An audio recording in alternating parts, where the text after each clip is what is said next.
Hello everyone and welcome back to Backlot Banter. My name is Tucker Hazel and I am joined by the biggest Star Wars fan I know in my entire life, Tanner Dykstra. And today we're here to talk about The Like Mandalorian and I Grogu. cannot accept this title. You know, much bigger Star Wars fan No, than no, me. no, Tanner. This is a fun little bit we play when we start in a review. I Yeah. throw something insulting at you. Oh yes, I forgot the conceit. How could I? How dare I? And so we're here to talk about the new Star Wars movie. It's been 7 years, Tanner, since the Star Wars movie What? came out, and we're here to review it. Are people talking about this? Hold on. Let me get my guys on the phone. We're here to talk Uh, about The Mandalorian Grogu, give you our thoughts on it, but of course, if you have seen the film and want to talk to us about it, we actually have a Star Wars specific channel on our Discord we server, do. which you can go explore if it strikes you. Link in the description, and also feel free to leave comments and likes and all that kind of stuff. And Tanner, do your worst, Tanner. Do my worst? Well, Tucker. Well. Here we are, the Mandalorian Grogu. We've consumed Look at it with us. with our eyeballs, and we are about to regurgitate our thoughts back onto the internet, as I'm sure many are wont to do over this opening weekend of this movie. So, Tucker, my expectations were fairly low going into the Sure. Mandalorian and Grogu. I didn't have a lot of hope. I wasn't really inspired by any of the marketing or anything that were Yeah, being yeah. said by the creatives behind this film. It ultimately felt to me like a betrayal of the Star Wars cinematic ideal, Hmm. to be translating this streaming television series into a cinematic format. Sure. And I will say, broadly, there were moments of The Mandalorian and Grogu, perhaps even, vast swaths of it, that Whoa. did exceed my expectations in some Oh wow! aspects. Congratulations. I still come out of it quite mixed because I have to again train my brain to think about it as an entire movie, because there is a proclivity while I was watching this to be like, oh, I like this segment that's happening right now, almost viewing it as an episodic adventure unto Sure. itself. Mm-hmm. Whereas, like, no, this is supposed to be an entire coherent movie, and on that front, I do not think it's very successful. Sure. I think there are some severe script and pacing issues Mm-hmm. in this film. But again, there are, segments, scenes, what's yeah, just broader pieces of this film that I was pretty, charmed by in some fashion. But there are also segments where I was like, oh boy, oh brother, this is not working. This is we're breaking down on the side of the road with some parts of it. So mixed, I would say, on Mandalorian and Grogu. And I'm excited to talk about it with you. Yeah, yeah, we're here. We're here to sort of break this movie down. This is not going to be a in and out kind of review here. We got to sit with it. We got to just Yeah. break down and discuss our thoughts. There's one word, Tanner. One word that kept Hmm. coming to mind watching the Ooh. Mandalorian Grogu for me. Star Wars. That's two. So no. Fuck. Uh, Fuck. that'd be a phrase or an Yeah. IP actually. Yes. The word dreary, Tanner. I think Oh, yeah. it's a dreary movie. Yeah. That is evident from the color grading that I think is absolutely fucking abysmal. This is like such a gray movie, man. And like sometimes there'll be a light and then it's just like too blown out. I'm like, how did we mess this up? Because I don't know. no matter what you can say about the Hmm. quality of the sequel trilogy of movies, those are bright, colorful movies. They There's some are. great moments of imagery and saturation and the They blood look reds very good. and the Yeah. deep blues and the bright yellows and things. Like they lean into shit in that movie.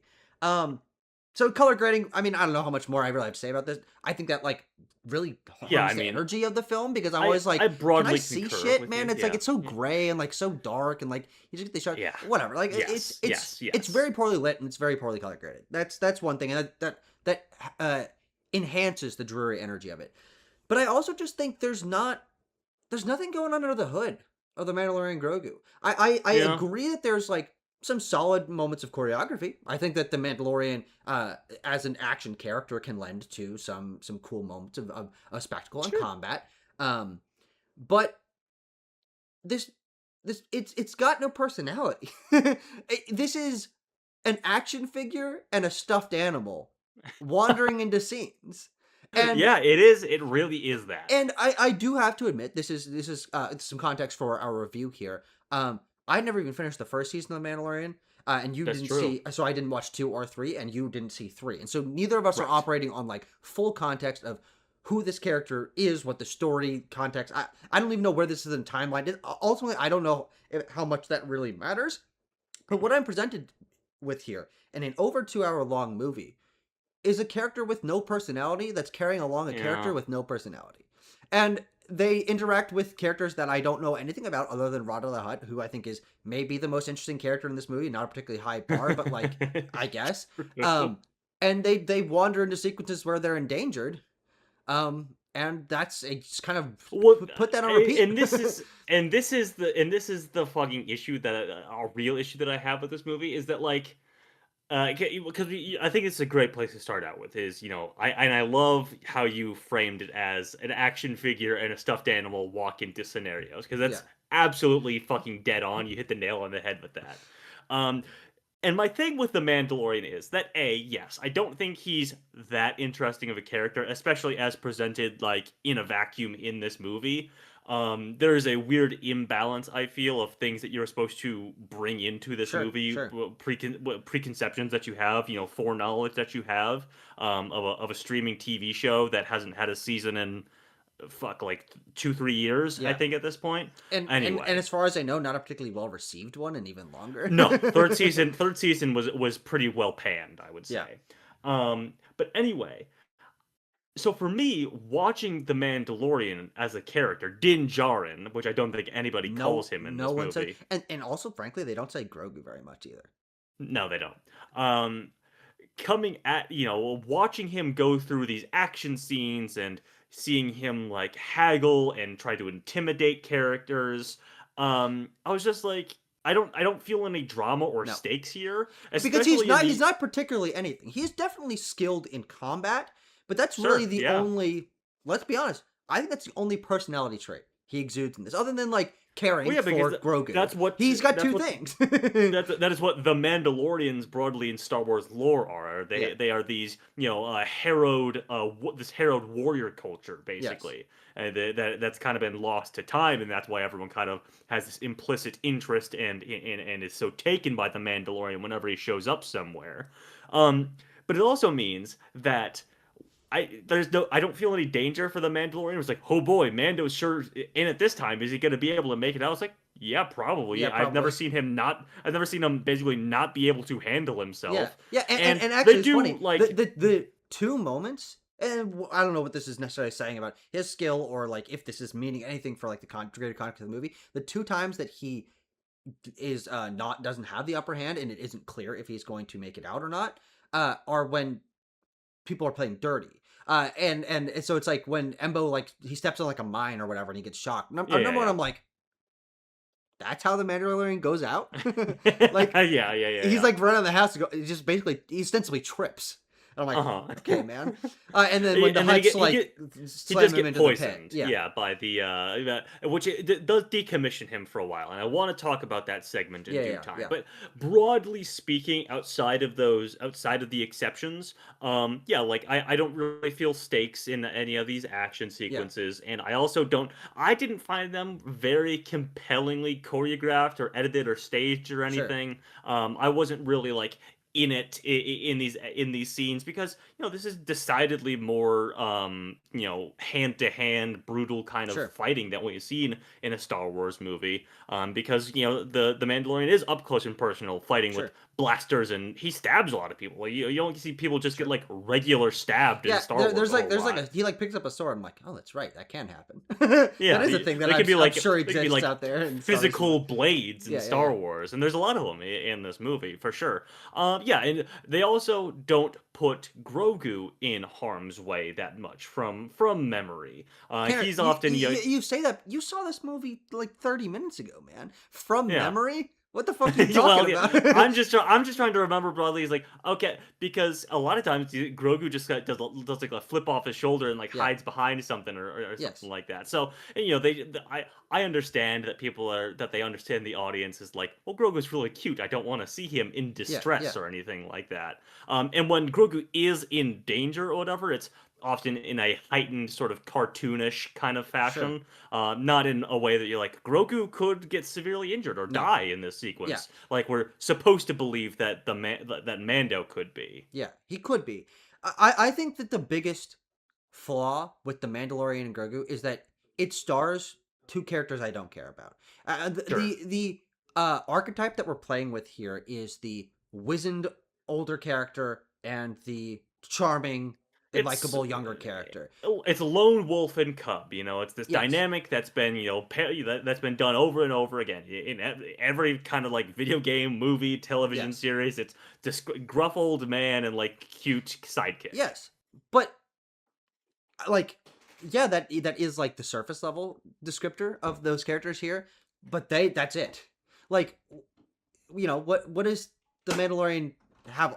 I kept comparing in my mind. I'm like, if this was a Marvel movie and it was only Baby Groot and Drax, but without your any knowledge of Drax's backstory and without Hmm. any like humor, because at least Drax is like kind of dry funny. Yeah, yeah, yeah. But He has a comedic conceit yeah, to him. but so it's like they're just boring characters. Like and like Mm. what Tanner, what does the Mandalorian feel about anything? What's his motivation? It's honor, I guess, but why? Yeah. Like did he have a betrayal in his past? How did he end up working for the New Republic? Does he have sort of a does he he's there's no interiority to these So characters, and Tanner. Tucker, this is where I can feel people in the comments potentially being like, "Well, you got to watch the TV show," which you know what, fair enough, because I don't know where That's an the whole excuse. idea, yeah, the whole idea of like doing homework for cinematic universes or franchises now, which now extend to watching hours upon hours of television. Yeah. It started. I mean, you already evoked the MCU, Yeah, kind yeah, of of course. started there, but Hmm. now extends to Star Wars in the Correct. cinematic format.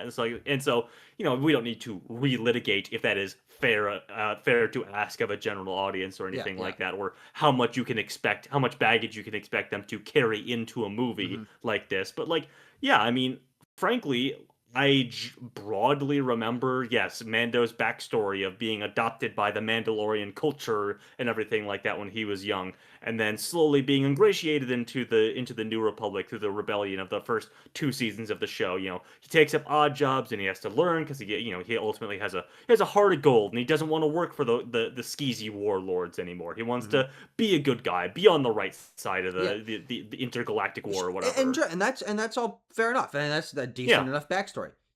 None of that is presented in this film, which is like the other side of that coin. And instead, what we get is a guy that's at the end of his arc and stays there. And so Yeah. what we're Yeah. presented with in this movie is like what I don't know. What does the Mandalorian learn? Stay and fight, brother. He's been doing that for probably 30 Yeah, years. I suppose the arc that we're supposed to understand he ends up at is to stop being so protective of Grogu and kind of let him, because like the ending note of the movie is like, hey, sit on my lap and I'll Yeah, show you you how to let you fly the drive. ship or Yeah, whatever. Yeah, exactly. It's a kind of the father son kind of thing that we've got going yes, on but here. He's letting him mature a little bit. you're right. But like I don't know why. Like Grogu's actually he's not that skilled, and he can't defend himself really. Like he can use the Force a little bit, but like Yeah. Only when the plot demands it at the ending of a key episode or film when he correct. uses it in a big showy manner. Yeah. No, he also used the bullet chips at one time. Uh, That's true. He does love he he does does want do those that. chips. But I think then the problem then is that the characters don't talk to one another. They kind of can't. Grogu They can't can't talk to one another. the Grogu can't respond, and the Mandalorian Yeah. barely talks. He's a very stoic, quiet character. Yeah, that's A- that's a- the hook of that was like the hook of the thing. He's like yeah, it's that he's like a Wild West kind of guy, and he walks into a town and he silently stares around at everybody, and he shoots what yeah, he does, yeah. and he takes names and et cetera, et cetera. Sure. Yeah, but you I think the problem is that having one of those kind of characters is fine, but there needs to be someone reacting to them and like talking about how this makes them feel, or like that intimidation, right? Whether that's a band of interesting villains that either have a fear of him or want to get one over on him, and these kind of things. Like Hmm. the villains in this movie are so fucking weak, They're Tanner. really quite poor. And Tucker, you're exactly right. I mean, Oh, you remembering like the first 2 seasons of the Mandalorian show, like the whole thing of the episodic nature of that series was every episode or every arc of episodes or whatever, Mando has to teams up out of some circumstance with a with character another who's like, character, yes, yeah, who has a let me tell you my personality and can bounce yeah, off of him. And exactly. in the context of guy with a little guy on his shoulder, that fun trope. Uh-huh. Frankly, usually you got this big stoic silent character and the talkative character on their shoulder that can kind of bring a little energy to the conversation and has a little sass but can't defend themselves. But Grogu's just cute. He's also not really a character. What inspires Grogu? Does he is he why does he connect to the Mandalorian other than the fact that he like teaches him to put on a seatbelt and like says wear your fucking little mini plate on your chest? Like Exactly, yeah. it's so surface level. I feel like these are not characters. When I call them a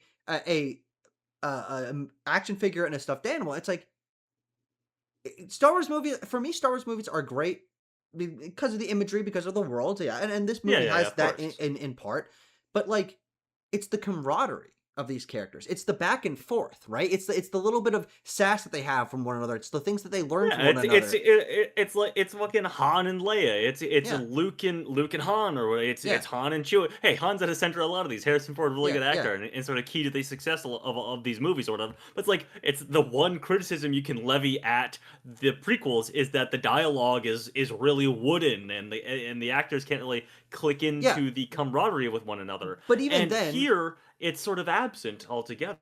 yeah, but even then in the prequels, it's like okay, we're thinking like Phantom Menace, and it's young Anakin and younger Obi-Wan.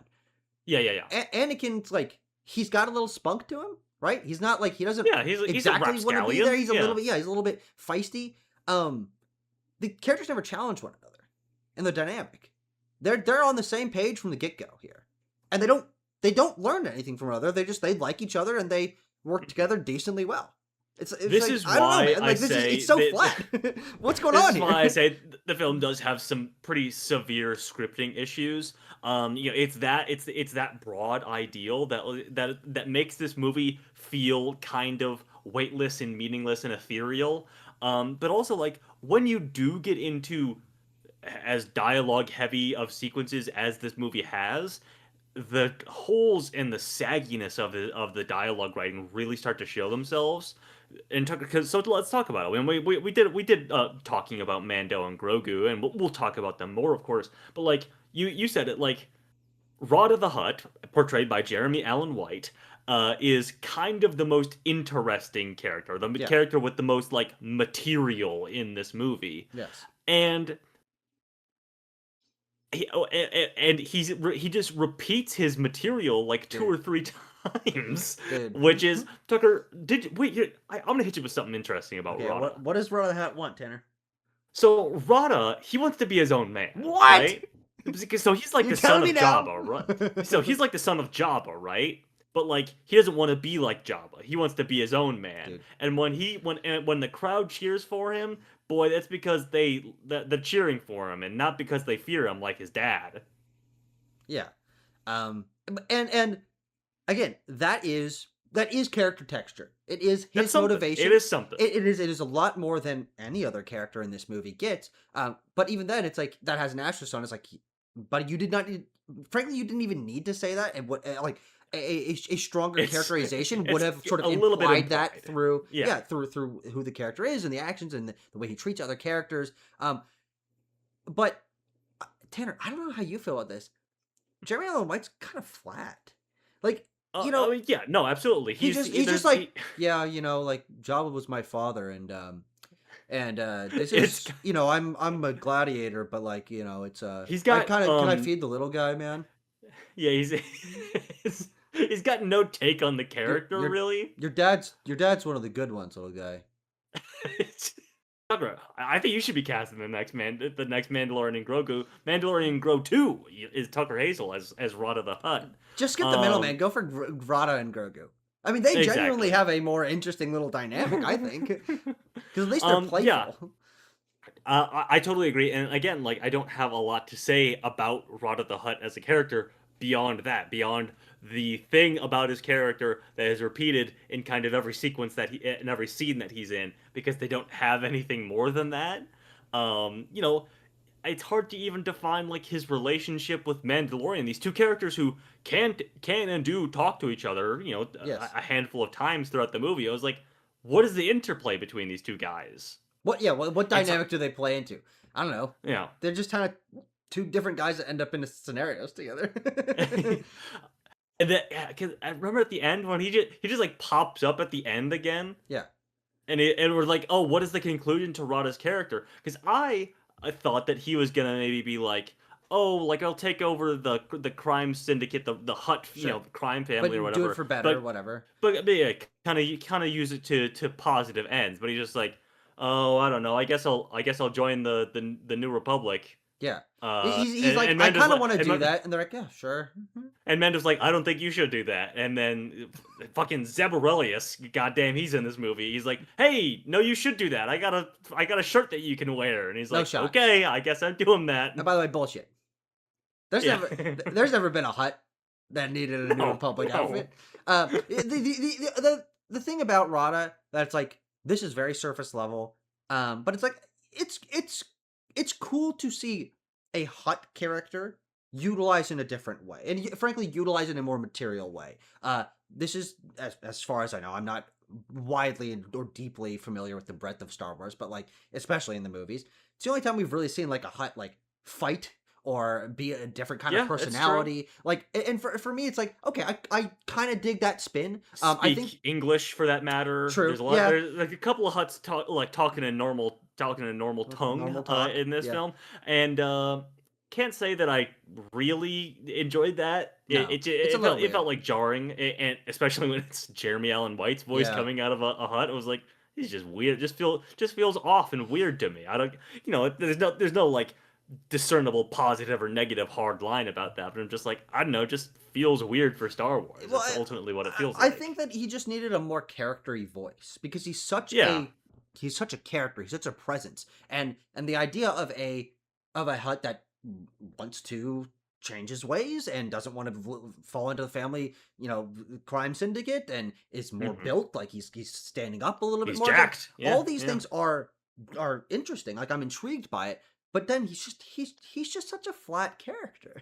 And again, he's Yeah. the most dynamic character in the movie, but he still ends up coming off across as flat. And it's funny that you brought up Zeb because again, one of my favorite parts of Star Wars, I think one of the strengths of it is this sense of camaraderie between a group of unlikely characters that come Yeah. together and go on Yeah. adventures together. And Zeb is in a couple scenes of this movie, and clearly this dynamic is set up somewhere in the past I was unfamiliar with. They do zero work to describe or build True. upon the Yeah. character dynamic that he's like his co-pilot, maybe. I guess so.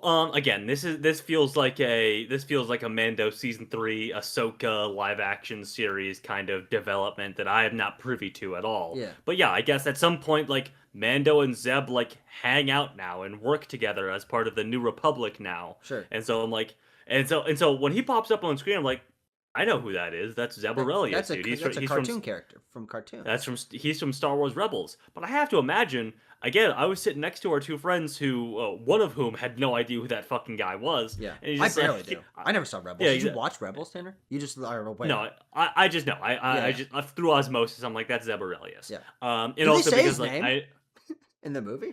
I looked at my watch when they said it for the first time. They say his name, or Mando says, "Hey, thanks, Zeb," at like minute 30. Okay, but Yeah, he yeah. shows up a couple times before that. But I mean, that's a great example of how this movie does no internal work to establish the dynamics between his characters, and also again, what drives Zeb? What's Zeb's personality trait? Right? Like what sets him apart from other characters?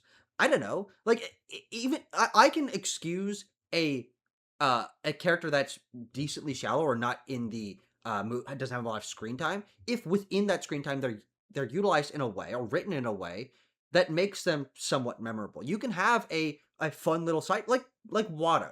Watto's not in much of any of the movies. He's only in the first one. He might show up again. I don't fucking remember. But like, Yeah. Watto has like a very clear motivation. He's a very distinct voice. He Uh huh. he moves and interacts in very specific, He's a memorable racial ways. stereotype. That is also true. But I mean, like, there's a lot of memorable, one-off, barely utilized Star Wars characters that Yeah, it's kind that of we like the bread. punch. That's kind of like the bread and butter of Star Wars is Correct. those kinds of Yeah. characters.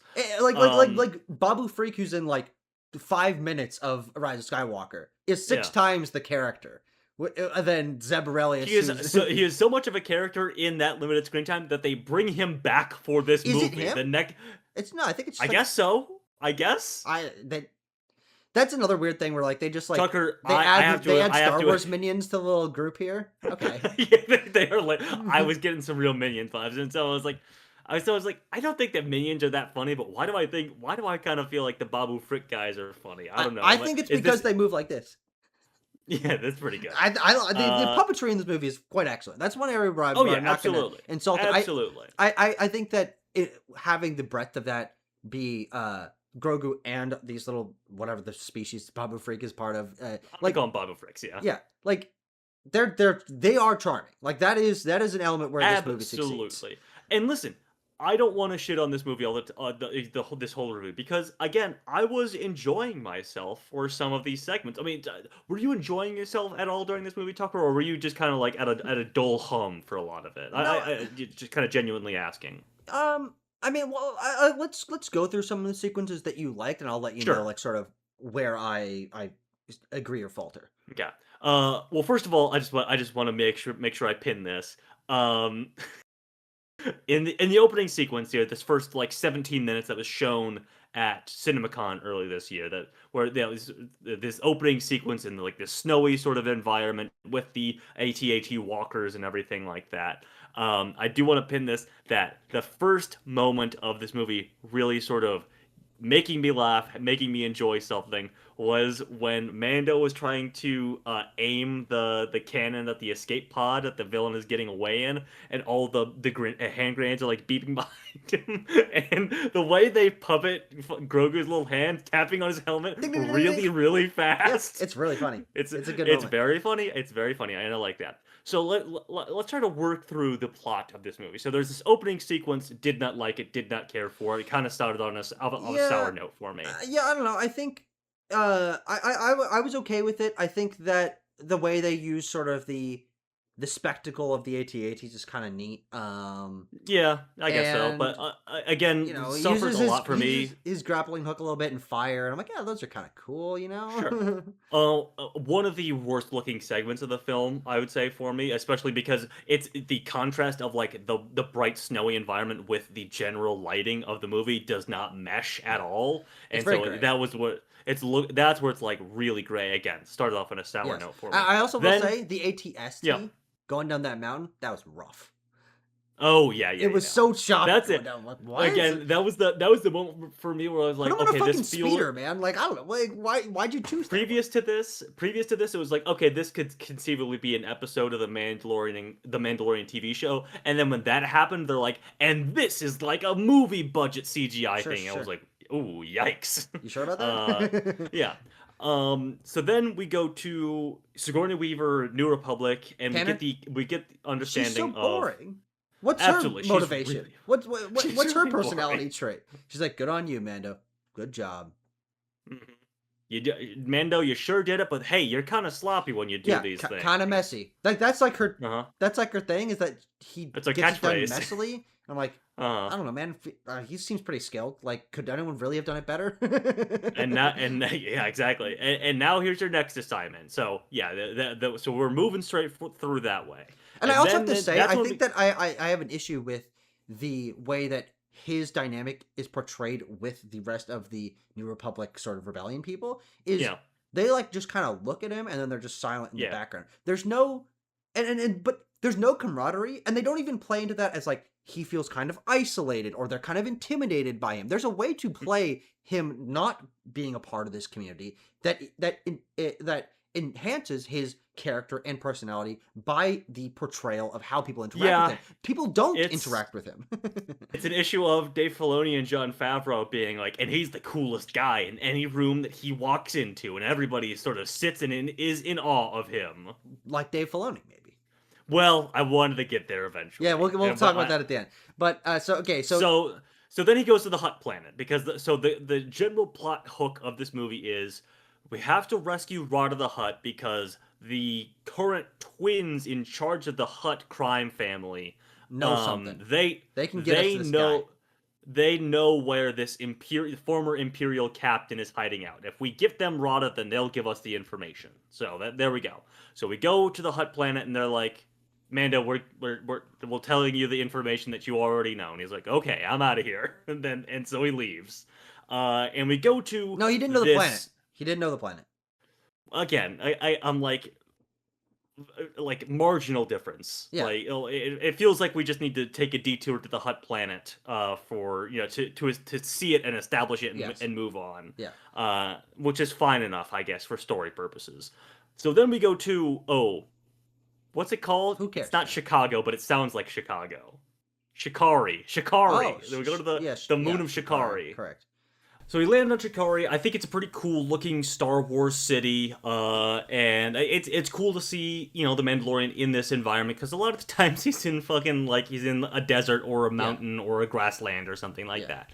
And this is also where we meet fucking Martin fucking Scorsese is in this movie, which I had completely forgotten about, even though we did know that. Yeah. I completely forgotten about it until I saw the opening credits of this movie. It was like, oh yeah, mucking fartin' Scorsese is in this movie. He does. Yeah, and Tanner, he gives one of the most inspirited performances in the entire film. Certainly. It's the exact kind of thing we were just talking about, Tucker, where like, this guy has a take on making this character stand out and feel distinct. Yeah, totally. Like, we've gotten this kind of like nervy old man kind of fast talking character in Star Wars before, but hey, it's a fucking hit. It works every single time. And it's fun to get Martin Scorsese to voice this kind of character. Yeah.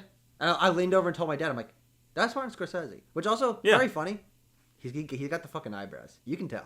Yeah, absolutely. I like this whole. This is the kind of segment where I'm warming up to the movie a little bit. I will say, I agree with that, because I like the thing of him, putting the money down and getting this guy to talk to him and everything. That's where the movie started to win me over. Then we get introduced to Rada, of course, and we get this sort of this fight in this salt, whatever the place is. Like, I guess it's like a saloon, I suppose.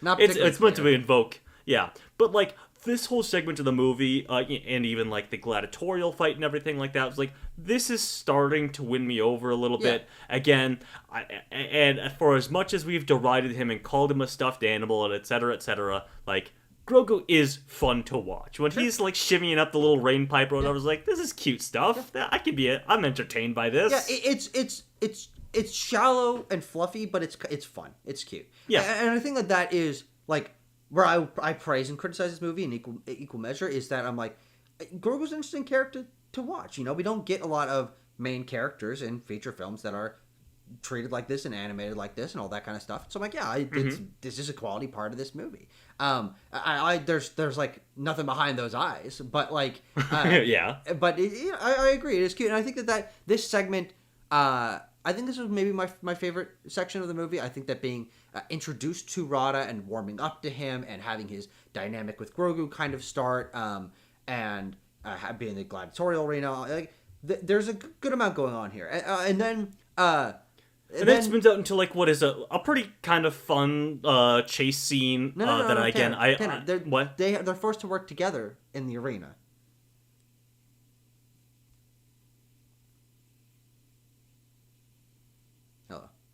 I'll fucking edit this. It'll be fun. Okay. They're forced to work together in the arena, and Tanner, they fight creatures from Spore.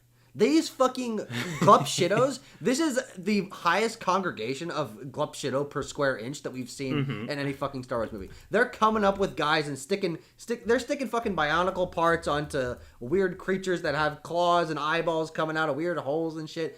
I don't know how I felt about that. I think that a lot of those designs are just kind of like gobbledygook, frankly. Well, Tucker, tisk. Your ignorance is showing regarding the references that Tanner, Filoni is making. The chess monsters from the chess game. Yes, Tucker. It's the Dejarik Yes. monsters from A New Hope. Yeah, of course.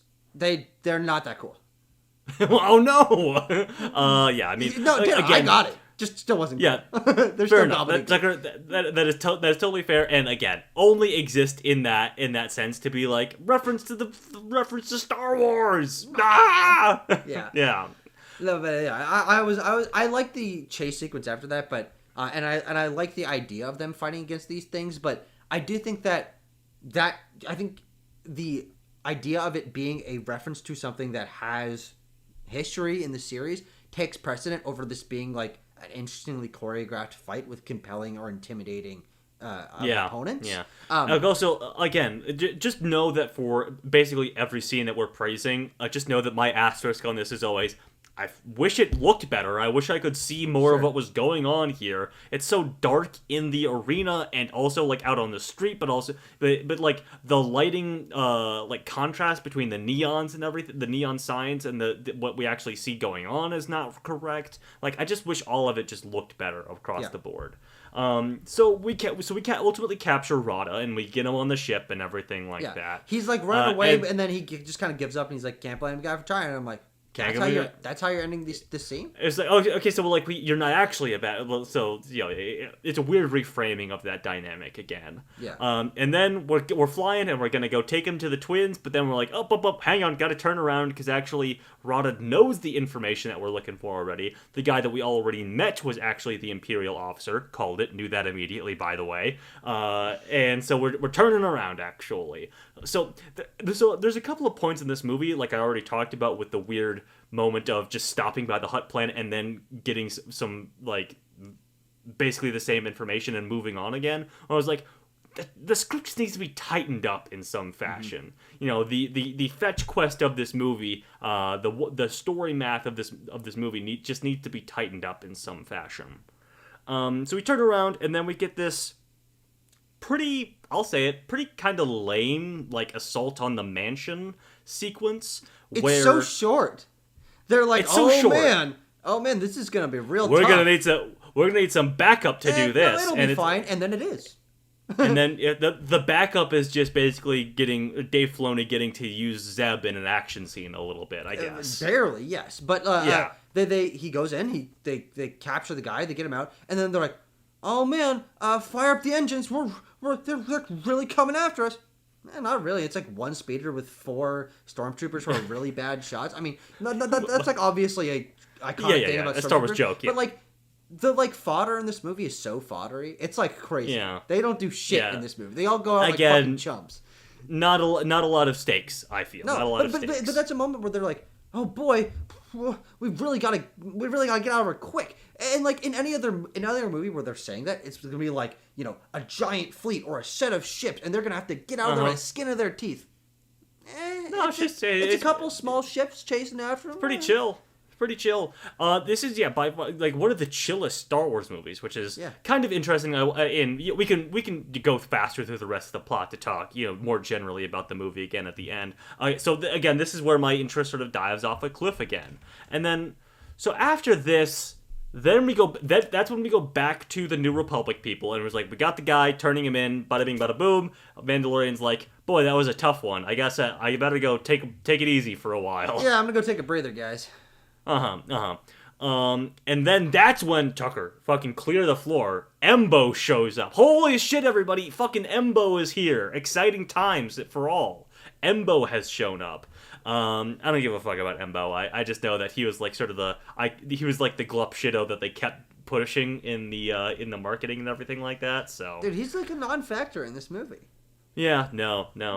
He doesn't have a line. They set up that like he and Mando become like sort of like rivals, I suppose. Or there's bad blood in there because he separated him and Grogu, I suppose. But it's a very quick turnaround from we're here, we're back at home, we're taking it easy, and then like we get split up and Mando is kidnapped by Embo to be taken back to the Hutts, and then Grogu and the Babu Fricks got to go save him. And again, we get the scene of Grogu and the Babu Fricks like getting on their ship and going to the planet and everything like that. I was like, again, this is cute stuff. I like Grogu doing cute things. What can I say? I'm a simple man. And the Babu Fricks are funny, of course, too. So that's where the movie started to win me over again. And then we get the Mando fight in the pit with the dragon snake. Yeah. Pretty lame name for a Star Wars creature. Oh yeah, I was surprised. I was surprised that it was called that. He got bit by a dragon snake. I was like, that's what we got? All right. That's one of the more compelling sequences in the film. I think it's the one where there's a little bit more stakes, right? He's really on the back foot there. Sure. The helmet comes off. We get to see Pedro.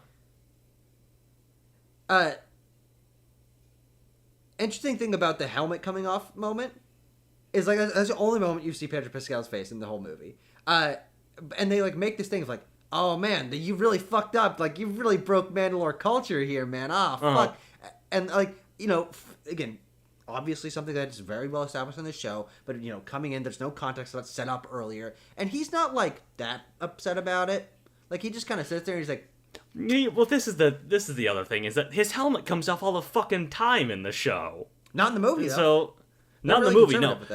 Tucker, do you want? I did do a little internal counting in my head while I was watching this scene. So bandy me for being distracted and counting in my head during this sequence if you must. Yeah. How long do you think? I tried to do just seconds where Pedro Pascal's face and head are on screen. Yeah. Jesus. I was counting the seconds. It's minutes. It's in the minutes. I will say. So, Tucker, how many minutes do you think we see him? 3? Okay. It's 3.5. Oh, I was close. You were very close. 3.5 minutes of actual Pedro Pascal in this movie. They try to lie and say that he's in the suit the whole time, except for, like, the actual stunt stuff. I don't buy that for a second. I don't buy it, no. Because, no. Like, why would you do that? Yeah, why would he be? Because it's not like... And again, this is my problem with The Mandalorian. He's an action figure, but he's not like or he's like a stoic warrior, silent type.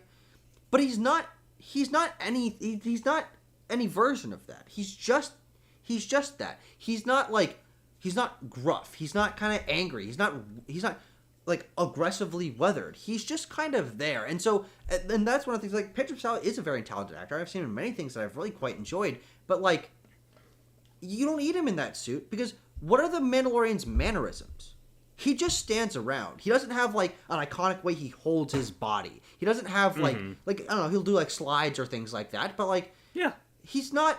I barely feel like, especially in this film, the Mandalorian is a character. He doesn't have traits. He's just there to complete objectives. Yeah, I think so. So after that, this is where, again, I feel the pacing of this movie is really, really odd. Sure. Is that in the Grogu section? The Grogu section. I was like, because I They're like, was oh watching fuck, this. that's right. There are 2 names in the title. And so Grogu gets to be the lead of the movie for like 20 minutes, basically. Yeah, something like that. Because I checked my watch while this fight was happening with the iconic dragon snake. I was like, this feels like the end of the movie. Sure. In some sort of fashion. I checked. I was like, no, there's half an hour left of this movie, or 40 minutes left of this movie, basically. So I was like, what are we gonna do after this? And what we do is Mandalorian is out of commission, and so we get to watch Grogu like sort of wander around the forest and try and like heal him up and stuff. And Grogu in this sequence is pretty cute again, but like when the weight of the movie and the plot and the forward momentum of a story is on his shoulders, I think the weakness starts to show a little bit of him being a stuffed animal. Because I'm like, okay, what's Grogu gonna do? Like, okay, like we get to see him display some competency here now. And like, he does do some stuff, like he builds a little hut to protect the Mandalorians while he's passed out and everything, but like, he wanders over and he sees the ship, and I was like, okay, Grogu's gonna, like, fly the ships or something, or he's gonna get this ship working. Like, he's seen the Mandalorian do it for so long. But no, he doesn't do that. And then, what is it? He like, sees something else. He sees the guy. Yeah. The little farmer or whatever, the fisherman. Who is not a character who's established.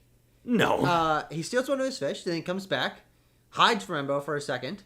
Why is Embo there? Why is he talking to this guy? I don't know. Well, because they're looking for the Mandalorian. Because they're like, well, we know we got him, but we haven't found his body. Sure. So we're just searching the forest for him. And so in this 1-minute conversation that we don't hear between Embo and Fish Guy, Embo tells him a lot of stuff. Oh yeah, because Grogu can't talk, and then the Fish Guy's like, oh, I just learned your whole deal, man. I'll help you out. I'm like, who are you? Why do you care? Like, okay, sure, yeah, he's a cute little dude, but like. This is Would you not a character. Would you not help Grogu were he to wander up to your swamp hut? Never. Well, how dare you, I'd frankly. punch him into space. The fish guy gives Grogu like some healing paste or whatever, and then we're like, okay, Mando's back. Time for the movie to start again. Yeah. Yeah. And so that's when we actually get into like the climax of this movie. Yeah, but which comes out like the moment of like choice that this movie offers is like, are we gonna leave or are we gonna stand and fight? Whoa. Whoa, that's a real fucking challenging one. We're gonna have to think about this one. I wonder what they're gonna do. Goku goes, and then we move on. I'm like, I wonder what they're gonna. There's no wrestling with this. I wonder what the choice will be in the third act of this action adventure movie. Yeah, it's an interesting moment because I think it really points to the weaknesses of what this movie has to work with. Is you have a character who is a competent action hero, and that's very competent. And that's ostensibly as much as I know about him, and a cute little guy, and so there's no tension there.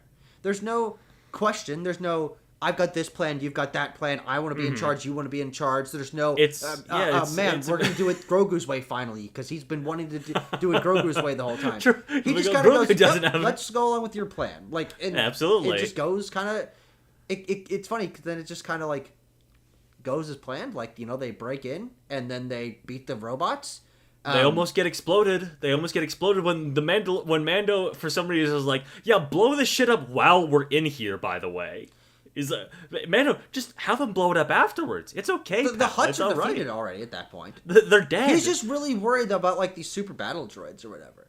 I'm okay. Like, really? Like, what are they gonna do? I don't know. Yeah, like I don't know if they have a lot of agency outside of what the Hutts told them to do. And the Hutts are fucking dead, dude. Their only goal is to kill you. So maybe just get out of there and worry about it later. Yeah. But no, we have to. At some point, are we doing some CinemaSins dinging of this movie a little bit? I don't really know. Well, no, but I think it's motivation though, right? Sure. If it's his honor.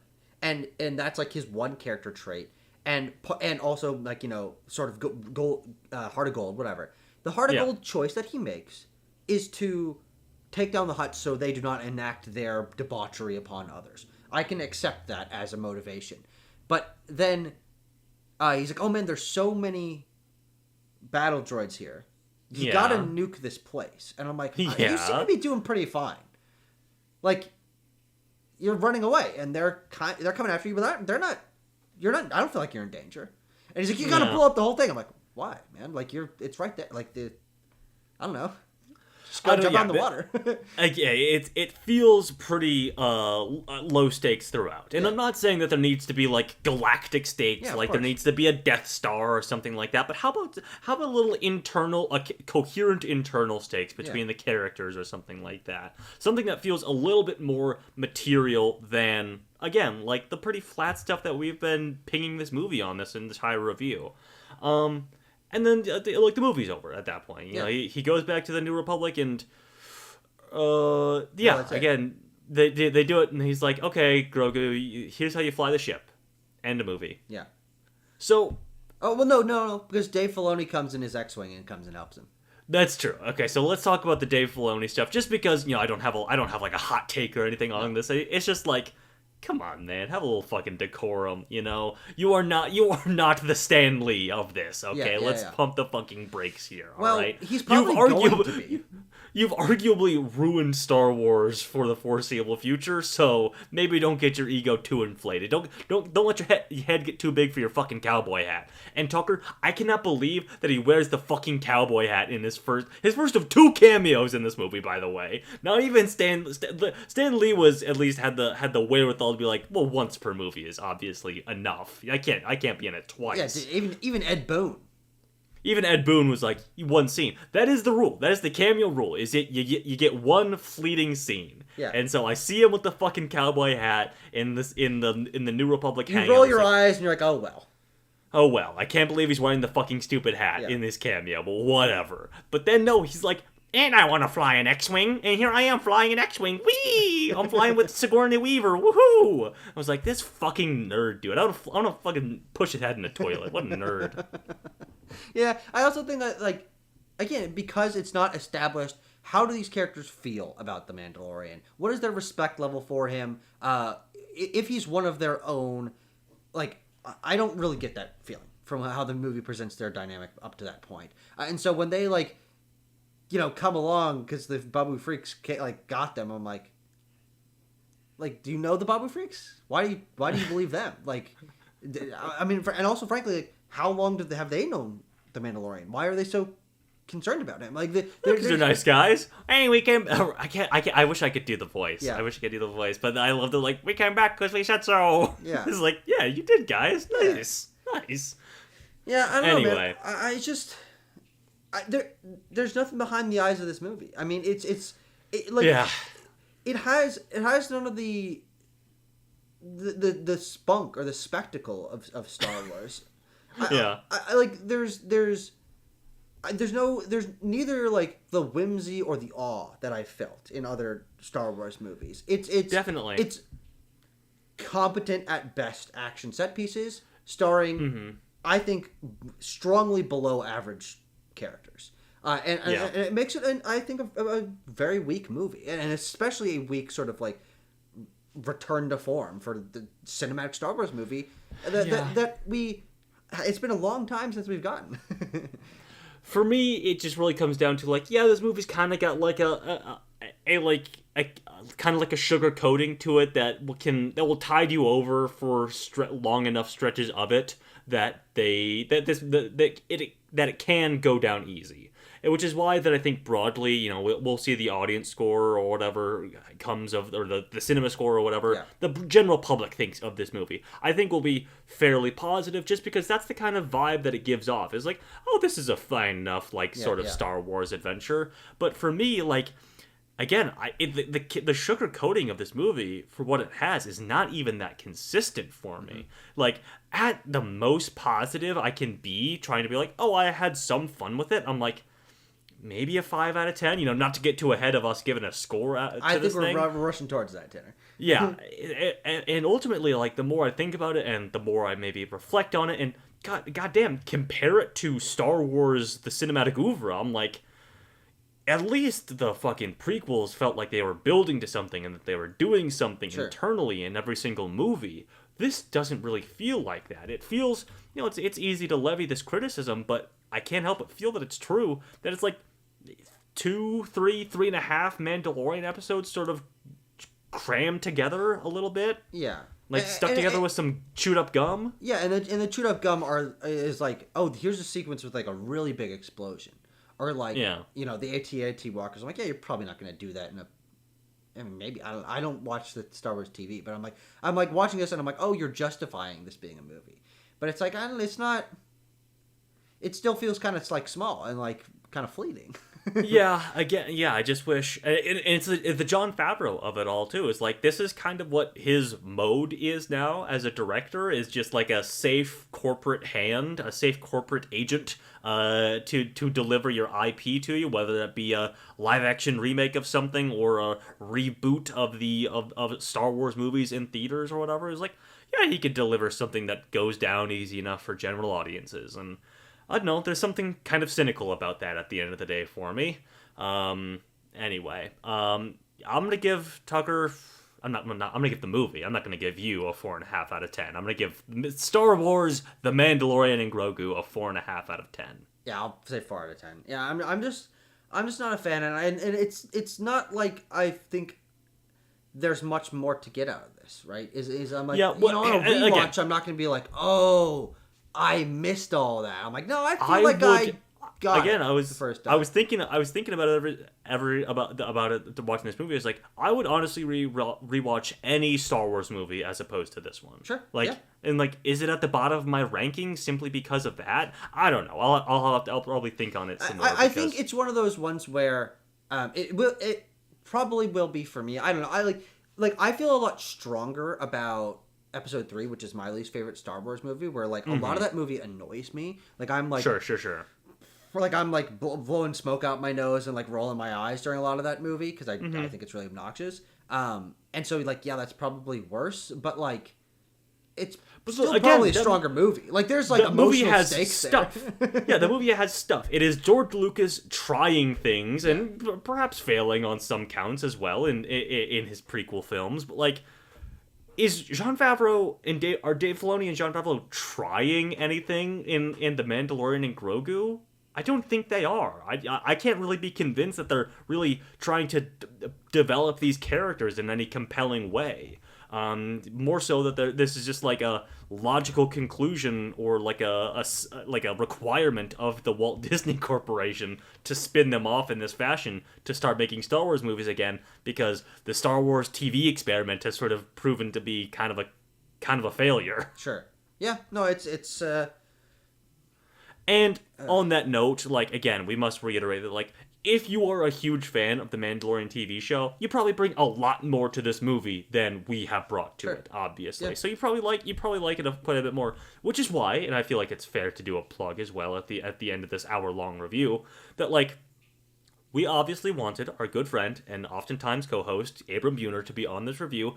Real life circumstances disallowed that. But I'm sure, and I think that he and Andrew of My Star Wars Show, not My Star Wars Show, it's what it's called, they're also going to do their own Mandalorian and Grogu I can't review. wait to watch that. I'm absolutely going to tune into that because those guys are far more in tune with everything that is going on in the modern state of Star Wars, Mandalorian specific and they otherwise. Might even, I don't know. I've never watched my Star Wars show, to be completely honest. But like, they might have even done reviews of like each season of the Mandalorian at some point. They've certainly watched them, and they have feelings on the state of the Filoni-verse and everything like that. So I'll be watching with bated breath to see their review. If you want a different perspective on this movie, absolutely go watch that. It'll be uploaded to this YouTube channel in due time, I suppose. A couple of days, maybe give it a week or so.